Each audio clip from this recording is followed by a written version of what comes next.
What can I say? I was blindsided. My wife Maggie had just laid a big bombshell on me, make those two big bombshells on me. Mac, we need to talk, she said as I came in from work. She was still dressed in her business suit from where she worked as an accountant. I was dressed in my coveralls from where I worked overseeing my chocolate business. I'm Angus Mac McDougall and my wife is Margaret Sullivan McDowdell. Yes, she hyphenates her last name. Pretty pretentious if you ask me. But whatever. She goes by Maggie. I'm of Scottish descent and she's of Irish descent. Of course, that should have been my first clue that we weren't really compatible, but shit. I was in love with her golden blonde hair and green eyes and rocking body at first sight. We'd met 10 years earlier when I'd just gotten out of the army and we started college together. She was 18 and I was 22. I was using the G-Bill to get a culinary degree and she was going for, of course, the aforementioned accounting degree. For some odd reason, we hit it off. It was probably that she was a chocolate connoisseur and I wanted to make chocolate candy and cookies and basically anything chocolate, come to think of it.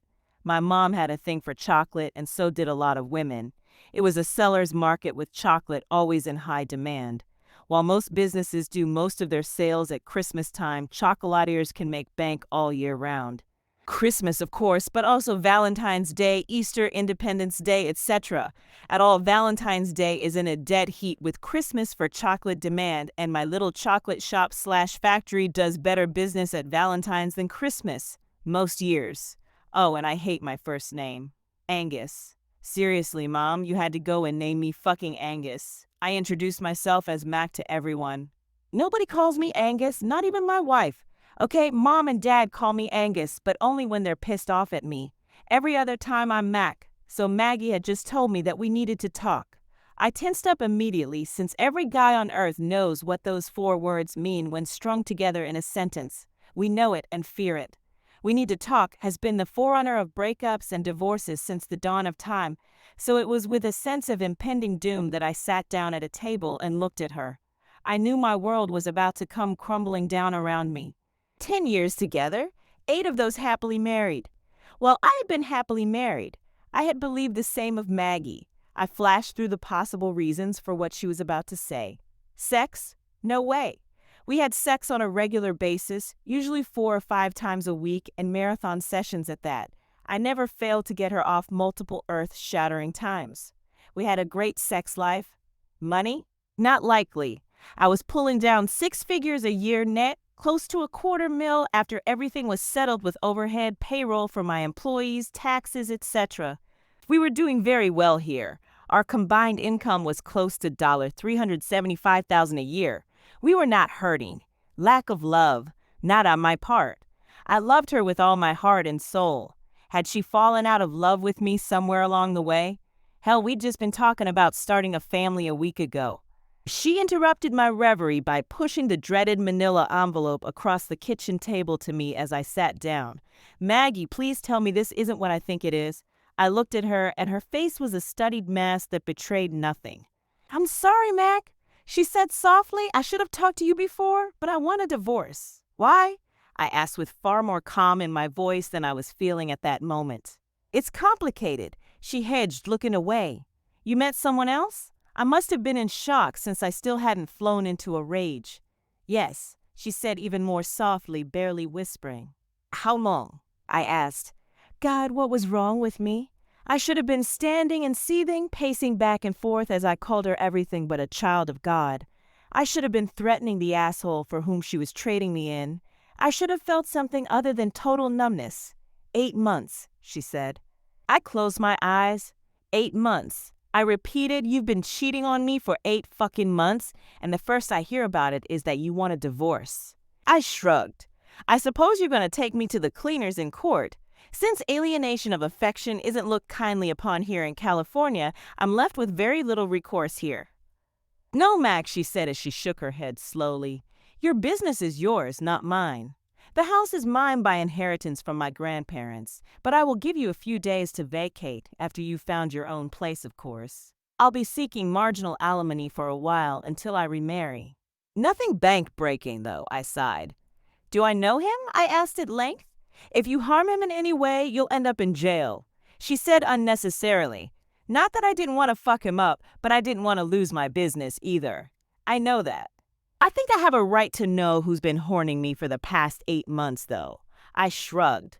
Reginald Pennington, she said, holding her head up straight. Son of a bitch, that friend's was bombshell number 2. I hated him already, even before this. Okay, now I was fucking angry. I closed my eyes and took deep breaths to calm myself. Reginald fuckhead Pennington. Blonde, blue-eyed, mega rich from old money. Oh, and ultra snobby with a racist, bigoted streak a mile wide, too. I had warned Maggie about him after we had dinner with him to discuss some of the charities we were all involved with at the time. She laughed off my warning and told me he was harmless. Yeah, right. Harmless like a fucking rattlesnake. We'd met him at a charity event in our community, and even then, I didn't like the way he'd been looking at Maggie. He looked at me with disdain and looked at her with pure lust in his eyes. My anger barely under control, I finally managed to look Maggie in the eyes again. Well, I guess there isn't much I can do about it then. I shrugged as nonchalantly as I could. I wish it hadn't come to this, Mac. She smiled sadly, which I knew was an act. She was just trying to ease my pain. I saw through it for what it really was, though. That's a lie, Max, I said evenly. My brain was now working on a plan. But whatever. I'm not going to contest the divorce as long as it is what you say it is. I'll have my lawyer go over the papers with me before I sign them, you know. She nodded. I wouldn't expect anything less, Mac. Just so you know, it wasn't anything you did or didn't do. Reginald, and I just clicked on a soul level. I really do love you, but I'm in love with him. I'm really sorry it has to be this way, Mac. What a load of bullshit. She was in love with his money. His family is worth billions. The night of the charity ball we'd attended, he danced too close to Maggie, and as they separated, I noticed him adjusting himself after she was coming back to her table. I knew for a fact that he didn't have enough to satisfy her in bed.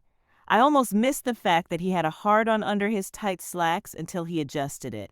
I had to, as I did then, suppress a laugh at the fact that at least size-wise, Maggie was trading way down from my beast. But since I didn't want to rock the boat quite yet, I just said I'm sorry too. Well, after that little talk, she handed me the manila envelope. You'll be officially served in the morning, Mac. I'll meet you with my lawyer at Tim's office. This is just a preview of what I want from the settlement. She's referring to Tim Grayson, my best bud since grade school and my lawyer in all things since I started McDougal's Chocolate Factory. You know what? Get rid of the alimony and you have a done deal. Reggie is rich. You don't need my money, do you? I knew it was a long shot, but shit. She owed me that at the very least. She seemed to think about it. Hell, if she went for it, I might not even go through with the plan that had already semi-formed in my head. No, Mac. I need something from all of this. After all, I did waste 10 years of my life with you. Oh, hell no. That statement right there, that our entire marriage, indeed our entire time together, while dating and being engaged, had just been a waste of her time, galvanized me. I looked at the proposed alimony and raised one eyebrow. She wanted $200 a month in alimony for 2 years, or until she remarried, whichever came first. That was about half of what I made per month after overhead and paying my workers. I could live on it, and I had more than enough saved in my personal savings account. I pretended to think about it. Fine. I guess that it will be worth it in the end. I shrugged finally. I'm going to pack now. I'm leaving tonight. And I did. I packed my suitcase and suit bag with my clothes, toiletries, and all that shit. I also packed my extensive music CD collection that included everything from Marty Robbins to Metallica to Mozart. Yeah, it encompassed all those genres. Hell, I even had some Sir Mix-a-Lot in there just for shits and grins. I loaded it all into Bullet, my 1968 Mustang Fastback 390 GT, and left out of there. I was gone in less than an hour and calling Kat on my cell phone as soon as I was on the road. Hey, Mac, what's up? Kat answered on the second ring. Kat, I just got kicked out and I'm going to be served divorce papers in the morning at Tim's office. Maggie is trading up, at least in her mind. I snorted, the bitterness finally showing through in my voice. Shit, are you kidding me? She sounded as shocked as I felt. Nope, I'll be staying at the Holiday Inn until I can find a place. I replied, oh, hell no. You get your ass over to my place right now, Mr. Man. She was going ghetto on me, as she puts it. Fine. Yes, ma'am. I chuckled in spite of myself. Good. See you when I see ya. She ended the call, and I couldn't help but smile and shake my head ruefully. Katrina Monroe is my manager at the chocolate factory. She looks quite a bit like Aisha Tyler, only a bit younger. Just this tall, though. 6 feet of Nubian goddess. We all call her Kat, and she doesn't object. Her boyfriend Darius Jackson plays guitar for a rock band, which made him cool in my book. He was on a road trip right now and would be back sometime next week. That gave me a few nights at Kat's place in her guest room before he got back. Hell, Darius was cool with me, so I might be able to stay even longer. No, I needed to find my own place. Hell, I could probably buy an affordable house outright with what I had in the bank. But then the 50-50 split in community property hadn't taken place yet. Fuck. Yeah, I'd have to probably rent an apartment for a while before I could afford my own house again. My thoughts were interrupted as I realized that I was close to Kat's place. Her boyfriend only stayed there sometimes, but he kept after Kat to move in with him down in Lake. Kat wouldn't budge yet, though. She wanted a full-on commitment from him first, as in a ring-on-finger commitment. So here I was, 32 years old, still in good shape, already a millionaire, but shit on and wiped out by the woman I had fallen in love with and married. My soon-to-be ex-wife, the cheating gold-digging slut. I pulled into Kat's driveway and parked right next to her little Ford Fusion. I swear to God, that little car cowered in fear of Bullet. I smirked as I gave Bullet one more gun of the engine before shutting down the big V8. As I opened the trunk and grabbed my suitcase, I saw Kat open the door and walk out in just some Daisy Dukes and tank top. I caught my breath as I took in her full breast, straining at the tank top, her long silky legs, and her gorgeous round ass. I quickly pushed those thoughts from my head, however. I closed the trunk and walked toward her, and Kat let me in without a word. The look on her face was one of disbelief, warring with several other emotions. I'm pretty sure I was still in shock at this point. Yes, I was in shock. It was how I was still functioning. But no sooner had I gotten inside, but I dropped the suitcase and collapsed to my knees. The depths of what had happened finally sank into my shock-addled brain. I had compartmentalized it as long as I could, but now it all came bursting out of my mental compartment and out of my eyes. Great racking sobs shook my body as the tears flowed freely, and I felt 2 long female arms go around my shoulders as Kat knelt beside me. I clung to her desperately, her presence alone holding me in this world and keeping me from completely withdrawing into myself. Sure, it's okay now. You're gonna be fine, Mac. She soothed. No, I won't. I shook my head. Yes, I was wallowing in self-pity. I admit that freely. Her response was to pull my head to her ample bosom, and I felt loved at that moment. The love of a very good friend, but at least I felt love from somebody. She drew me to my feet with her, and we walked. Okay, she walked, and I stumbled into the living room and collapsed on her big leather couch. She checked her phone and found a video going viral of Darius kissing a girl. You have got to be fucking kidding me, she exclaimed loudly, her mouth open in shock as she glared daggers at her phone. I followed her gaze and saw Darius kissing some woman on there, not just a friendly peck either. They were engaged in a heated round of tonsil hockey. Is there something in the water? I wondered aloud. It was all I could think of to say as I saw Kat's relationship go down the drain along with my marriage. Must be a cheating drug in the damn water. She snarled. I glanced at her, and the fire in her dark brown eyes made me nervous. And a white woman. That son of a bitch! He said he doesn't even like white women. I listened to her going off on him for about 20 minutes. Then she looked at me and broke down in sobs of her own. I returned her favor from earlier, holding her as she. Let it all out. When she was all cried out, she looked at me with bloodshot eyes that pretty much mirrored my own. Look at us, huh? 2 of a fucking kind. She laughed sadly, and I smiled as a few stray tears ran down my face, too. Well, at least Maggie did it to me in private. I shrugged. That fucker did it on national television. I'm so sorry, Kat. Not your fault, Han. She hugged me tight, then reached for her cell phone. Excuse me while I call this cheatin' ass and tell him what fucking time it is. No problem. I nodded as she hit his speed dial button. Hey, Darius. Uh-huh. Yep, we saw the video. Matt came over since his cheatin' bitch wife is divorcing him and kicked him out. No, he's gonna be staying with me for a few days. Just until he can find his own place. No, and that brings me to why I'm calling you.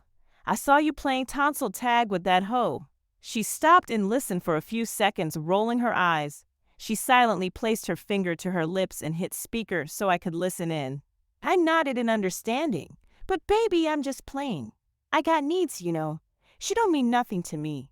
I just need a little something on the side while I'm on the road. You gotta know that. Asshole was whining and wheedling. Dumb fuck didn't belong on the band now as far as I was concerned. Well, Darius, we are done now, she said with iron in her voice. I'll have the shit you left here sent back to your place in L.A. I don't want to see you, hear from you, or anything. You feel me? But baby, he started, sounding desperate. Nuh-uh.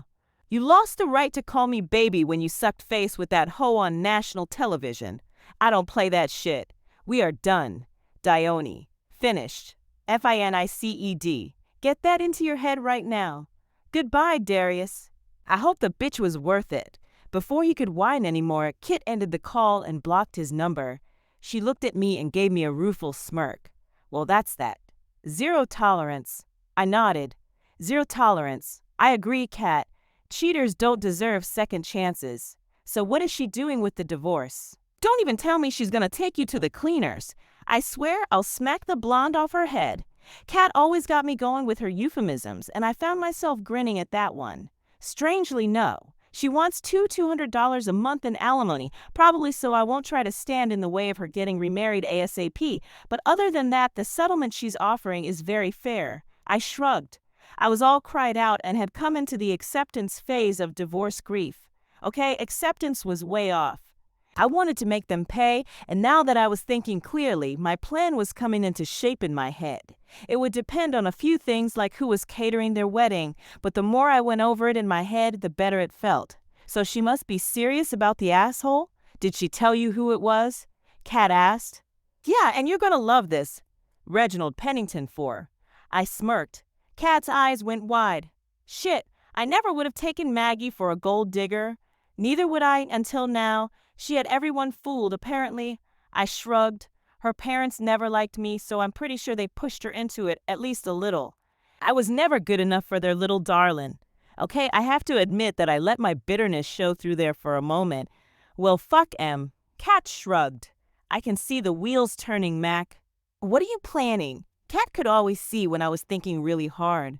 She saw it often enough at work when I'd have to solve some problem in the shop or the factory. Revenge of monumental proportions. I smiled serenely as I told her, just trust me on this. It will make a lasting impression on them for the rest of their lives. Okay, I'm almost afraid to ask. What you got so far? Kat was chuckling now. I laid out my basic plan for her, and she erupted into gut-busting laughter. You are one crazy motherfucker. She squealed as tears of laughter fell down her face. Okay, we need to figure out how to do this shit. So we did. We stayed up drinking beers and hashing out our plan of action for when the wedding would take place. We figured that in 3 months, since I wasn't going to fight the divorce, that they'd get married 1 to 6 months after that. We'd be ready, and if I could remain cordial with Maggie, and yes, even Reginald, I might be able to get into the wedding without crashing it. By the time I took my suitcase and bag into the guest room, it was well after midnight. I told Kat that I would be late into the shop since I had to go see Tim to sign the divorce papers in the morning, and she understood. She said she would keep everything going until I got there, or I could take the day off if I wanted. I slept surprisingly well that night. Maybe it was the beer, which we drank in moderation, or maybe it was the twisted and insidious plan I had devised to make Reginald, Penistini, and Maggie's wedding a memorable experience for them. Either way, I was happy with what we'd figured out. I was up bright and early with a smile on my face. I heard the sounds of bacon and eggs sizzling on the stove, and the scent woke me up even more. She also had a fresh pot of coffee brewing, and that was even better. I couldn't remember the last time that Maggie had cooked me breakfast, but damn it, Kat was, and we were just temporary roommates. I showered and dressed in a t-shirt and jeans since I didn't feel like going into the shop after seeing Tim. I then joined Kat in the kitchen. Good morning, Kat. I smiled as I sat down at the bar stool at her kitchen nook. Good morning, sunshine. She gave me a dazzling smile. You look a lot better this morning than when you got here last night. Thanks to you and beer. I nodded in appreciation, which got me a musical laugh. I had to laugh too, since Kat's laugh is infectious. Well, here's some eggs and bacon for you, Han. Are you coming into work after you see Tim? She set down the plate and a mug of coffee in front of me. Thanks, Kat. Nah, I think I'm going to take the day off. I don't know how I'm going to react after meeting with Maggie and her lawyer for the signing. I shrugged. Tell you what, though. I'll take you to lunch later and let you know what happened. Kat nodded. You better, Mac. Shit, I'm glad I ain't going with you. If I saw that bitch, I'd probably have to smack the shit out of her. That's one reason I love you, sweetie. I grinned. You're the most loyal person I know. Aw, I love you too, boss. She smiled sweetly as I stood up and gave me a hug. Kat's only 1 inch shorter than I am, so her entire body was pressed to mine as we embraced in a hug of commiseration. Hey, both of our exes were cheating. I'm glad you're coping too, I told her as I squeezed her close, then released her. At least they weren't cheating with each other. Now that would be a cliche. She snorted a laugh and I had to chuckle at that one. True enough, but for both of us to find out on the same day. Biggest coincidence ever. I gave her my best comic book guy impression. Kat and I both love The Simpsons, so she got it right away and gave me a snickering laugh with a slap on the shoulder. You're right, Mac. Damn big coincidence, which makes the cheating drug in the water sound even more plausible. You and your conspiracy theories. I rolled my eyes, giving her a mirthful smile. Hey, the truth is out there. Kat gave me a spooky look. When we'd finished cleaning up and loading her dishwasher, she handed me a key to her place. It was going to go to Darius, but I think you're going to need it more than he will. She smiled. Thanks, Kat. I smiled, kissing her cheek again and hugging her tight. Don't worry, though. I'll find my own place in a few days and I'll be out of your hair. No rush, Mac, she assured me. Trust me, Han. I'd rather have you around where I can keep an eye on you than have you on your own where only God knows what you would do by yourself. My parents went through a divorce, so I know how my daddy took it when Mama left him. I'm not letting you out of my sight. Okay, Mom. I smirked, and she swatted my shoulder with a cheeky smirk of her own. I'd heard about what had happened and how her mom was mentally off balance. She hadn't cheated on Kat's dad, but there were other issues with her personality and mental health that led her to alcohol and finally divorcing him. I didn't know all the details, but it wasn't as sordid as my own situation. However, her dad had taken it hard. For some background on our relationship, Kat and I had known each other for 20 years now. She's 2 years older than me, but kind of kept an eye on me in school when we were kids. Back then, I was smaller than all the other boys, so I got picked on a lot.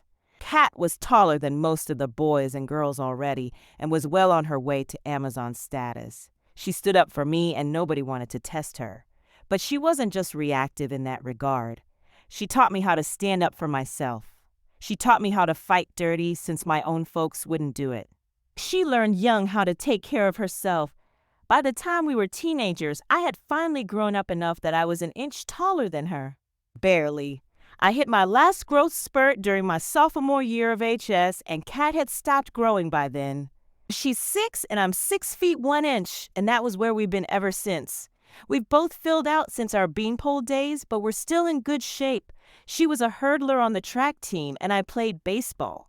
But while Kat was good enough for a scholarship to ask, I wasn't quite good enough at baseball to warrant a scholarship. So instead, I joined the Army and then used my GI Bill to go to school afterward. When I'd started the chocolate shop just before marrying Maggie, Kat had applied for the job as manager. She had an MBA, so I snatched her up quickly. Our first year, I couldn't pay her very much, but once word of mouth spread, we had almost more business than we could handle. I managed to get some great people working for me, and Kat was, and is, the best of them. I left her in charge after a year in order to take Maggie on our belated honeymoon. Kat had kept everything running smooth as silk over that 2-week, and after the first year, we were well on our way to paying off the bank loan, and I could even afford to give everyone a nice race. At the end of the 3rd year, my shop had a miniature factory attached to it, with a sizable kitchen and everything. I secured some cocoa bean contracts and managed to bring in some nice exotic blends. During our 5th year, we were sending special orders of candy all throughout California, but I steadfastly refused to go franchise or anything like that. We became damn near special order only, though. I was offered millions for my company, but I and my employees refused to sell. They decided that they didn't want to work for anyone but me. If I had sold the shop, all my people would have quit. That decided it for me. I was going to keep it a small business with my 20 employees, and we were going to just have fun and make money while doing it. That, as it turned out, was the final nail in my coffin as far as my in-laws went. Maggie's father wanted to buy into my business and expand it. I politely but firmly shut him down, saying that I wanted to keep the business small with a family feel to it. He lit me up good, telling me that expansion was the only way to make serious money. I firmly and less politely pointed out that I was making some serious cash already, but that I didn't want to get greedy like him. I idly wondered what they would think of Maggie cheating on me with, then divorcing me in favor of Reginald Penis Tiny, and realized that I didn't care, but that they probably approved. Old money attracts old money, and the Sullivans, while not as affluent as the Penningtons, were still old money. Fuck it. Kat and I left out that morning after breakfast. She went to work while I went to see Tim at his office. When I got there, Maggie hadn't shown up yet, so we shot the shit until she arrived. When she walked in, Tim visibly tensed. I could tell by his body language that Maggie and her lawyer weren't the only ones present. I stood and turned, and sure enough, there was little Dickie Pennington himself. At that moment, I wanted nothing more than to wipe the self-satisfied smirk off his face. Instead, I ignored his offered handshake in favor of looking at Maggie. Well, let's get it over with.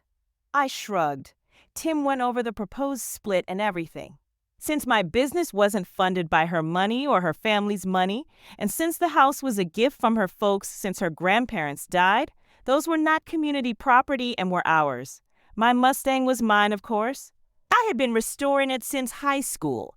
Tim surprised me. So you're divorcing my client in order to marry Reginald Pennington for.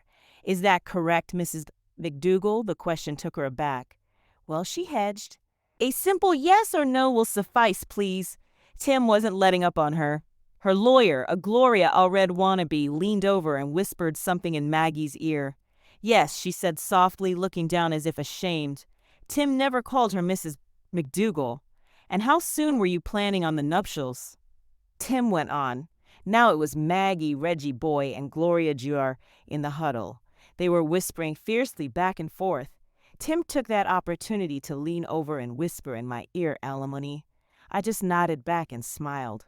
He was trying to get me out of paying her a dime. When the three stooges broke their huddle, Maggie looked at Tim again. As soon as possible after the divorce is final. We've already planned most of the wedding itself. Tim nodded. And if these reports are correct, he pulled out a detailed financial report on Reggie Boy.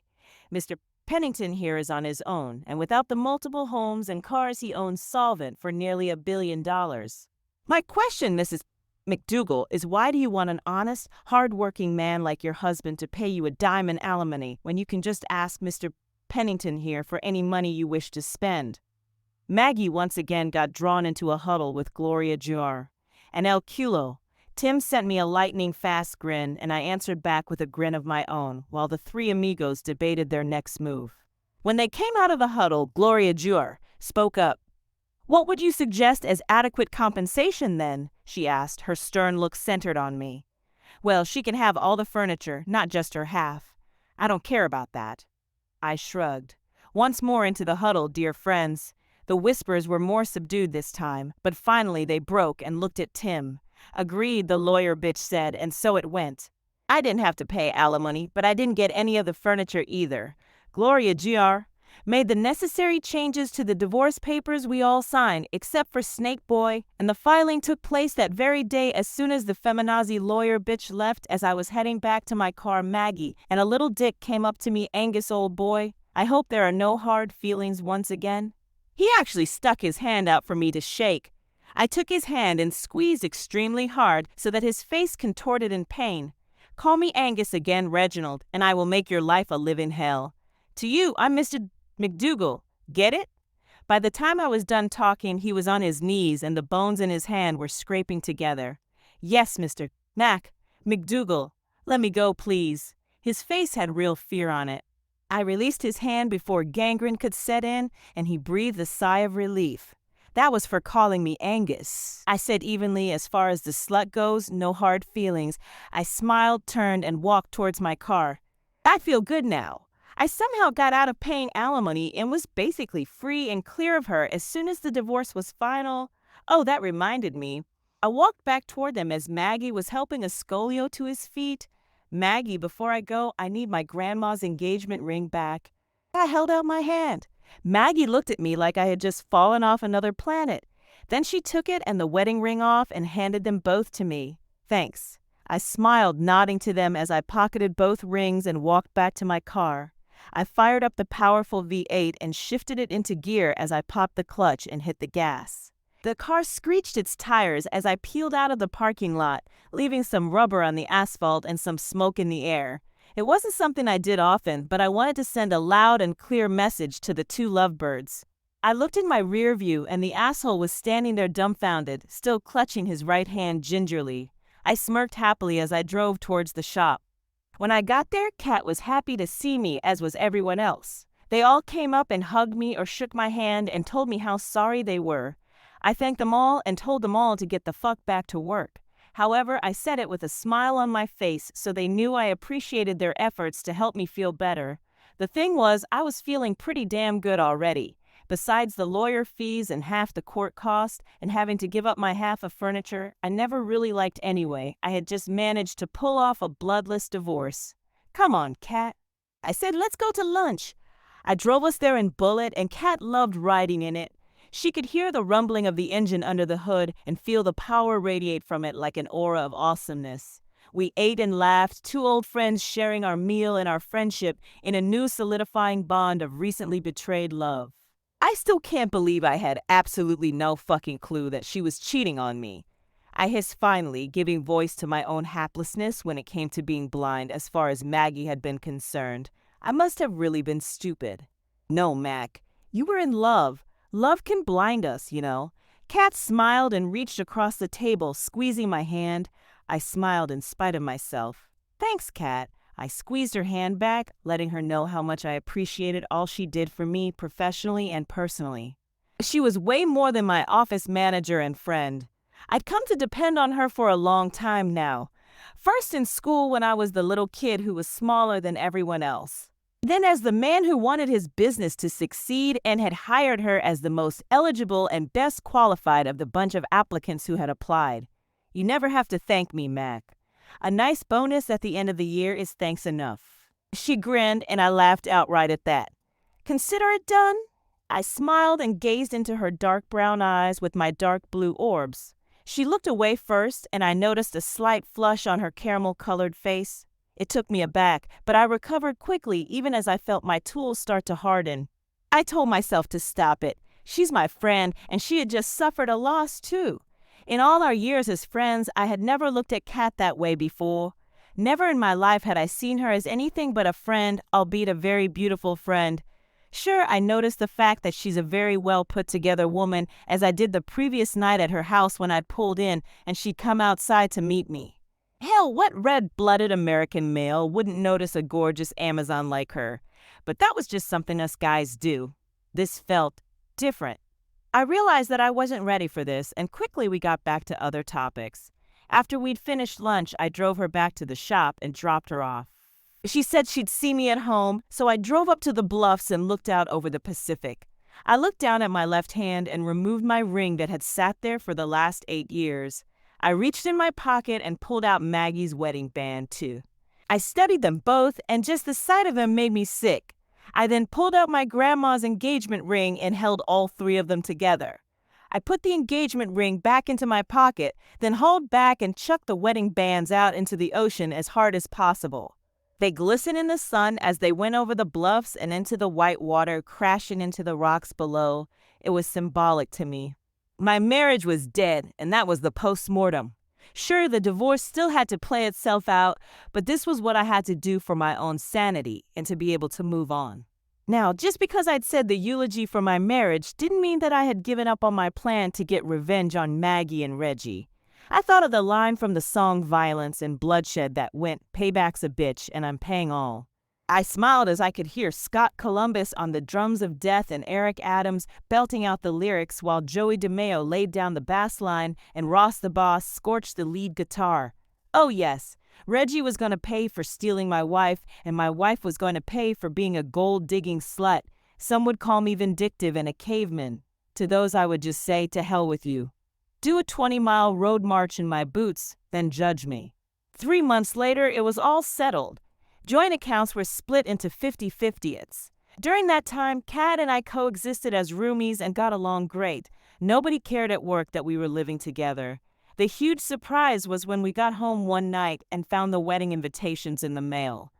Maggie hadn't been kidding. They had the wedding scheduled a month from the formal divorce decree. I grinned at Kat and she grinned back. Okay, now it's go time. I said evilly as I drove us to Costco. Finding out the caterer for the wedding was easy. He wanted to do business with us a few months back, but it had fallen through. I decided to give him another chance and do negotiate it all out myself this time around. What got me laughing a lot was that Maggie was going to wear white, as was Reggie Boy in his Navy dress whites.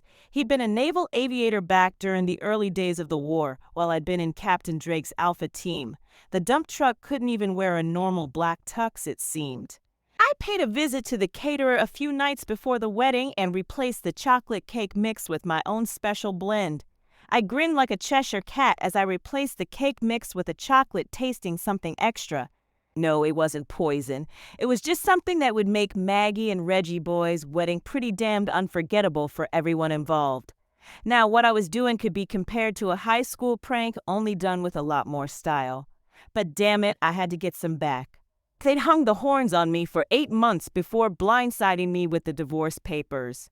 Granted, she had been very conciliatory in the divorce, and I was left with just a broken heart. However, that broken heart was going to cost them. I kept Kat apprised of what was going on, and she laughed hard when I told her that Operation Mudflap was a go. The invitation included the reception, which was where the real entertainment would begin. The morning of the wedding, Kat and I showered simultaneously, and no, we didn't shower together, although in the past several months we had grown closer. We were, however, still gun-shy about relationships, and I, for one, was worried about ruining our friendship by taking it to the next level. I'm just glad that she had those tankless water heaters installed. When I was dressed in my Armani suit, I waited in the living room until Kat was ready. "Well, am I presentable?" she asked as I was watching a UCLA football game. I turned to look at her, and my jaw hit the floor. Before me was a vision of loveliness that would be difficult to describe, but I'll try anyway. Kat was wearing an emerald green dress that hugged her curves like a glove. The shimmery material clung to her as if it was in love with her body and didn't want to be separated from it. Her hair was done in a shoulder-length style that framed her lovely face perfectly. Her full, luscious lips were painted a sultry red, and her green eyeshadow complemented her dress perfectly. She wore 1-inch pumps, which put her at the exact same height as me. Her toned calves were on display, and the 1-inchers showed them off perfectly. Her generous bust was barely restrained by the top of her dress, and as she twirled around, I was given a glimpse of her caramel-colored back. "Good God, you look amazing," I said when I was finally able to form coherent words. She grinned a perfect smile. "Thanks, Mac. You look pretty damn fine yourself." I blushed at that one. "Thanks, Kat," I said as we headed out the door. We drove to the church. Ironically enough, Billy Idol's White Wedding was playing on the radio. As Bullet pulled into the parking lot, people turned and stared as the big V8 announced our arrival. Every guest there besides us was upper-crust old money. Okay, this was going to be even more fun than I'd anticipated. We showed our invitations to the bouncer at the door. Okay, bouncer might be too generous of a term. He looked to be one of Reggie Boy's no-neck security goons that accompanied him to public events. It seems that the Penningtons have made some enemies over the years with their business practices, thereby making the no-necks necessary. That didn't surprise me in the least. Reggie Boy's family is of the school of do unto others before they do it to you, their version of the golden rule. Or it could be, he who hath the gold mocketh the rules. And from the looks of disdain that Kat and I were getting from the snobbish elite, I felt even better about what was going to happen this fine day. As we took our seats in the pew, I leaned over to Kat and whispered in her ear, "Remember not to eat anything chocolate at the reception." She gave me a soft giggle at that and kissed me quickly on the cheek. The service was long and boring, typical Catholic wedding. I had to fight several times to keep from falling asleep, but whatever. Reggie looked admittedly dashing in his Navy uniform, another reason to hate the turd. He had been a Navy officer before resigning his commission to go into business with his family. His Annapolis class ring glinted and gleamed as he waited for Maggie to walk down the aisle. Then the wedding march began to play, and here she came, her snobby-ass father by her side. I remembered our wedding and how he'd been scowling at me the entire time. Now, however, he was beaming with pride that his darling little girl was finally marrying someone of her own station. I wanted to punch the shithead in the face, but refrained. All would be paid in full at the reception. So it went. I won't bore you with the mundane details of the wedding vows that she didn't take seriously the first time around, or the exchanging of rings that she shit on with her affair with the asshole, or anything else for that matter. Then I won a Best Actor Oscar, Emmy, Tony, and Golden Globe all at once when I congratulated both of them as we got to their reception. Kat would have won for Best Actress since she had taken Maggie's betrayal of me as a betrayal of everyone who worked for me and had loved her like a sister. Reggie rubbed it in my face with another Angus, old boy. I hope there really are no hard feelings. The better man won out in the end. It took every bit of self-control I had not to pound him into the ground, wreck his testicles, elbows, knees, and make his plastic surgeon a very rich man with a full-face workup. Instead, I said, "You're right. The better man did win," after which I grabbed a mildly surprised Kat and kissed her with everything I had. Kat froze for an instant, then returned my kiss with enthusiasm. Right there in front of Reggie and Maggie, I claimed Kat with my lips and tongue. That first kiss was amazing. Everything around us disappeared for a moment as our tongues dueled, then danced slowly, and her arms came up around my neck as her fingers ran through my hair. As we broke the kiss, Kat looked at Reggie and Maggie. "Yeah, the best man really did win?" She winked and left the happy couple standing there with their mouths hanging open. We shared a grin as we took our assigned places, and we had some lobster for dinner. It was actually damn good. Then it was time for the real entertainment as the wedding cake was wheeled out. Reggie and Maggie did the ceremonial cutting of the cake and the ceremonial cake and face for both of them. Everyone laughed and people went up to get a piece of cake for themselves. We decided to wait for the end of the line since it was going to be one hell of a show. Sure enough, as soon as we got to the cake itself, all fucking hell started breaking loose.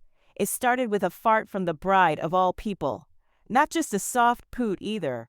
The ripper could be heard from across the dining hall. It was followed by a resounding ripper from the groom himself.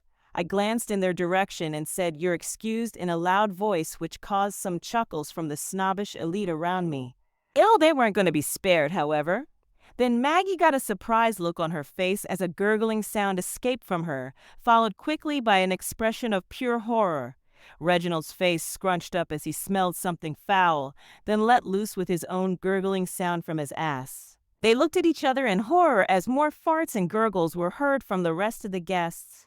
Maggie and Reggie Boy were up and running as quickly as they could, and I could see brown fluid dripping on the floor from beneath her dress, followed by Reggie trying to hide the spreading brown stain on the back of his dress white pants. Both were making a mad dash for the restrooms and were soon followed by more guests as they realized that they had just shit themselves. Kat and I left quickly and quietly and were sitting in Bullet when we couldn't hold our laughter anymore. We both had tears streaming down our faces as we damn near busted our guts laughing so hard. "Oh my God, Mac." Kat laughed, then held her stomach as she guffawed. I was laughing just as hard as she was. "Do you think I used too much?" I said between tear-filled bouts of laughter. "How fast does that shit work?" She laughed again. "Well, the boxes at Costco said it worked well, but not to use too much of it." I snickered as our laughter finally died down a bit. "How many boxes did you pour into the cake mix?" she asked incredulously. "All of them." I smiled serenely, causing Kat to just about die laughing again. I'd used a powdered chocolate-flavored laxative and poured it into the boxes of cake mix that the caterers had set aside for the Pennington wedding. The cake and cupcakes were almost pure laxative, since I dumped out most of the cake mix boxes and replaced them with a powdered laxative. I'd also poured some in with the regular cake mix so that it wouldn't be too strong. But damn, I didn't expect it to work that fast. That was just the icing on the cake. The night I'd gone to the caterer, it was ostensibly to work out a contract with him for the chocolate my factory made. He contacted me a few months prior, and I'd promised to get back to him. I told him that we'd been a little backlogged due to several of my team members getting sick, but once we were back up and running, I was able to take some samples to them. He had a greedy look in his eyes as he thought I was going to give him what he wanted. When he'd given me a tour of the place, he showed me the kitchen and had even pointed out that they were catering the Pennington wedding. I'd already known, of course, but he didn't know that the bride was my cheating gold-digging ex-wife. I played nice, then as soon as he told his people to knock off for the day, he went back to his office after shaking my hand. He said he would get the paperwork drawn up for the contract and would let me and Tim know when it was finished. However, I think he must have forgotten all about that contract in the days that followed the wedding itself. As soon as everyone was gone and I left his office, I made for the back door to the kitchen, propped it open, then drove my car around. I switched out the powdered cake mix for the powdered chocolate laxative and left. I made sure the door to the kitchen latched and made sure that I didn't leave any boxes that I'd brought with me behind. One thing Captain Drake had taught us back when I was in was to never leave a trace behind. He's a good guy. Last I heard, he'd resigned his commission and was now a history professor at UCLA. By the day of the wedding, all the evidence was gone. Nothing could tie me to the superlax cake. Only Kat and I knew of the plan, and she wasn't talking. When Kat and I made it back to our place, she looked at me seriously. "Mac, that kiss earlier," she started. "Kat, I know I was out of line, but you look so beautiful, and I couldn't help myself." I blurted. She put a finger to my lips. "Let me finish, baby." She said, "That kiss earlier was the best damn kiss I've ever had. You're a good man and damn fine for a white boy. What I'm trying to say is that I think we could be good together." She was blushing somewhat, and I leaned in and kissed her slowly. Our lips touched and hers parted to accept my tongue in her mouth. We kissed lovingly and tenderly, and I couldn't help but feel that I had been missing out on something so good for so long. As our lips finally parted, we looked into each other's eyes. "I think we'd be good together, too. Only one way to find out." I smiled and she smiled back. Once inside, we kissed slowly again. I slipped the straps of her dress off her shoulders as I kissed her. We made love. It was amazing. Now, some may ask why I set up the caterer the way I did. The problem was that Sal, the owner, had made a pass at Kat when she'd first gone over there to negotiate with him, back when he'd first shown interest in doing business with us. After slapping Sal upside the head when he got too fresh, she came back and said that we shouldn't do business with him. What changed was when they were announced as the caterers for the Pennington wedding, and I saw the opportunity to kill two birds with one stone, so to speak. The fallout from the Brown wedding, as the press put it, was instantaneous. The news channels and newspapers ran it the next day, and there were great shots and video of the bride, groom, and guests running for the toilets off the dining hall. I had all the guys and girls from the shop over at Kat's house with us to watch the festivities. None of the scenes there showed us, but everyone knew we'd been there. We all laughed so hard we cried as the snobbish elite ran for the toilets as if their asses were exploding. Needless to say, a lot of upper crusty snobs were thoroughly embarrassed by the shots of them, struggling to keep the brown stuff from stinking up the place too badly. The only people I felt sorry for were the janitors who had to clean all that mess up afterwards. Of course, about a week after the wedding fiasco, the cops came around asking questions. Kat and I had attended the wedding, but we both said that we left when the shitstorm happened as we were worried about our own health. We kept straight faces during our interviews and only died laughing after the detectives had left. We never heard from them again. Reggie Boy sued the caterer, but Sal the caterer skipped the country rather than pay the settlement. Last we heard, he'd lit out for Italy, where he was from. Not sure what happened to him after that. Reginald Pennington Roman IV was caught in bed with another man's wife, less than a year after the wedding. Who caught him? Her husband, and he was not very nice to Reggie Boy. He'd called Maggie up, and she'd had a few choice things to say to Reggie when she'd gotten to the offended hubby's house. Maggie was on the doorstep of our new house shortly after that. At least Reginald ended up losing a testicle in the ensuing melee. It seemed that, while she'd had no problem cheating herself, she absolutely wouldn't stand for her hubby cheating on her. Kind of a double standard, wouldn't you agree? Yes, Kat and I moved into a larger place since her little two-bedroom just wasn't quite big enough. A 4-bedroom ranch style was our new abode, and I had it halfway paid off by the end of the first year. It seemed that Reggie Boy had made Maggie sign a prenup saying that if she filed for divorce for any reason, she walked away with nothing but what she had brought into the marriage. She still had her $125K a year job, but that was it. No billions for Maggie Sullivan. It was late the following year when we heard a knock on the door. Kat was 4 months pregnant, so I gave her a quick kiss and jumped up to grab the door myself. I answered the door to a crying Maggie. "What do you want, Maggie?" I asked in a neutral tone. "I'm sorry, Mac. So sorry for everything," she sobbed. "Hey, you were the one who wanted to trade up." I shrugged. "What happened?" "I caught Reginald cheating on me," she admitted as she sobbed even harder. "Well, tough break." I said sarcastically, "Mac, I'm really sorry. I was wondering if there might be any chance." She cut herself off as she saw a pregnant Cat walk up from behind me. "Baby, who is it?" I heard Cat ask as she came alongside me. She smiled at Maggie.